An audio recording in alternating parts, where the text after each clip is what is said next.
You must be able to get to this place in your life where you don't use the evidence of your senses, what your eyes tell you, what your ears tell you.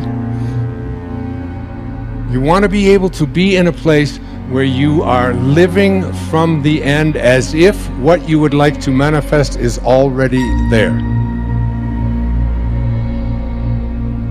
We hold ourselves back with self-limiting beliefs. We tell ourselves that we're limited in some way, when in reality, it's probably not true at all. We, to a great extent, behave, think, react because of some previous experience that we've had. And we feel that this thing that happens to us is reality. It is facts that we have to face and accept and cope with. See? It's always something other than you. You don't recognize it as an integral part of your own being. You are not just this irresponsible little mouse that's been chucked down into this world, but that you are really doing this work. You're running it.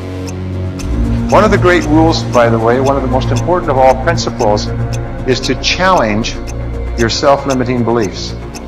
You see, we are all plagued by self-limiting beliefs. Beliefs that we tell ourselves, things that we tell ourselves to hold ourselves back. We shoot ourselves in our own feet and then we admire our own marksmanship. So when you begin to look at your past, give an interpretation that empowers you. That's where I used to be. That's not where I am now. Ask one simple question.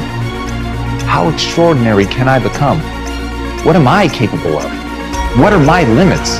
How far can I push myself? But all by doing one simple thing. Pushing myself to get better every day.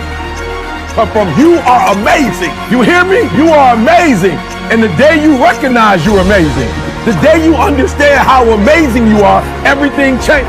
And I need you to understand something. When you recognize who you are, when you realize how amazing you are, there's just certain things you're not going to do no more. Come out here with what you got. You don't have enough money? Don't worry about it. You got the dream. You got the idea. You don't have enough resources? Don't worry about it. You need some help? Don't worry about it. You get out here in the arena, someone will look at you and become inspired and say, hey, can I help you? But if you're sitting up on the bleachers, nobody's going to ask you anything. You've got to get into the flow of action. Nelson Mandela, in his talk, said, our great problem is not that we feel that we are powerless, but that deep down inside we feel that we are powerful beyond measure. It's an incredible thought. It's almost a scary thought, isn't it? But it's also true, because the powers that you have are extraordinary.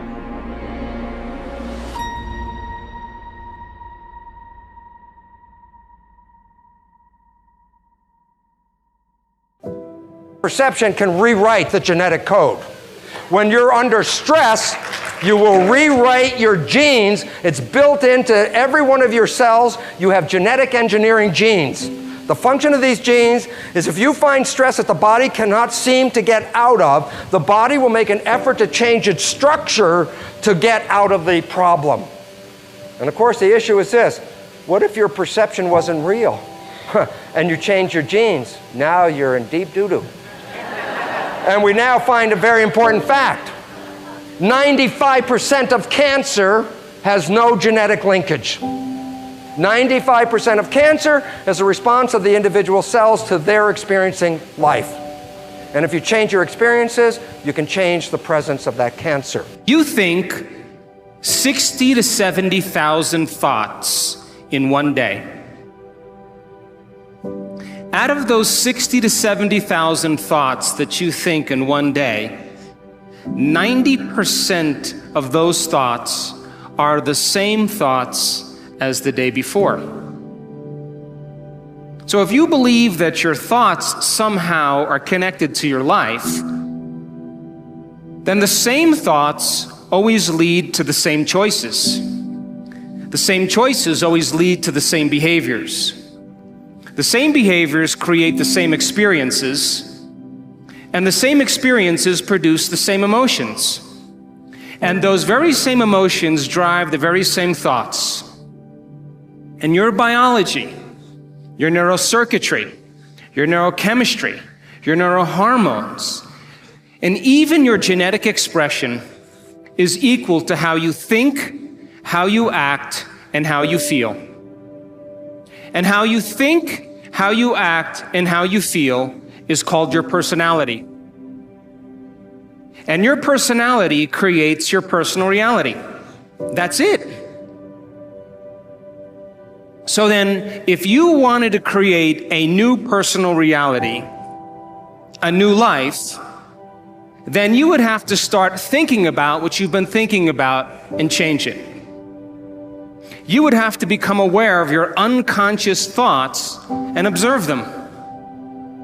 You would have to pay attention to your automatic habits and behaviors and modify them. And you would have to look at the emotions you live by every single day that are connected to your past and decide if those emotions belong in your future. You see, most people try to create a new personal reality as the same personality, and it doesn't work. You literally have to become someone else. Prayer works, but not the way that you're praying. If I take you and connect a cap to your head with electrodes on it and connect that cap to a computer to read your brainwaves, an EEG. I can read an EEG on your brain and see how your waves are functioning. I can tell you if you're in a low frequency state or a high frequency state based off of your brainwaves. If you're an emotion of fear, doubt, anguish, begging, which is praying, the typical person begs when they pray, that's low frequency. Now, if I take you with that same exact technology and connect it to a computer and to read your brainwaves, and I have you in a position of upright power, understanding, commanding, unconditional love, happiness, now it's going to be high frequency waves going to the computer. The universe reads waves low frequency and high frequency. It knows low and high, and guess what? It's going to give you back whatever you give it. You're running around here begging and pleading and hoping and wishing and scrapping around. You're going to get the same kind of garbage back in your life. Until you stand up and draw a line in the sand and command your existence, command your potential, command who you are, command your outcomes to happen, you're going to be suffering. The reason why I command my realities is because I know the power is inside of me. So I command myself. I don't get on an airplane and pray to arrive at my destination safely. I command I arrive at my destination safely. I command it. Why? Because the same power of the Creator is inside of my body. I don't, please help me make sure I get there right on time and I arrive safely. No, that's a slave's mentality. I'm not a slave. I got the power of the Creator flowing through every atom in my body. So that I have a fractal of that power in me. I'm going to command things with confidence. My prayer is, I command it. That's it. I'm done. That's the whole prayer. That's the whole prayer. There's nothing else for me to say. There's nothing else to say. Command it. Walk in your true power. Another major assumption is that we're equivalent to genetic automatons. We have genes, they control us, we don't control the genes, and therefore we're sort of like victims of our heredity. You got cancer running in your family, you say, oh my goodness, I'm going to get the cancer, I got the genes, or Alzheimer's, or diabetes, whatever. This is completely false, because it turns out genes control nothing. It's really the environment that is controlling the genes, and more importantly, our perception of the environment. How we see the world, what we think about the world is adjusting our genetics. So we find out disease, 1% of disease is connected to genetics. 90% or more of disease is connected to how we live in the world, because how we live in the world is altering or affecting our genetic activity. So what we know and what we believe is changing our reality constantly. Right, because the new science is called epigenetics. And what it means is this: our beliefs and how we see the world, we change our genetics. So rather than being victims, which we have believed all the way up to now, we are the masters. We change our genetics just by how we respond to the world. So we can change our responses, which means then we can change our genetics. So we're not victims. And one of the most personally exciting things that happened to my life was to recognize that I was not a victim of my genes or a victim of my society, that I actually am a creator of my life. And once understanding that nature and expressing that creativity, I profoundly changed my life from being a victim to being a master of my creation. And today, I have such a wonderful life that it actually has no comparison to the first 40 years of my life where I lived under the programming that I received as a child. Today, I've created such a joyous, wonderful life that I look forward every day to waking up to have another day on this beautiful planet.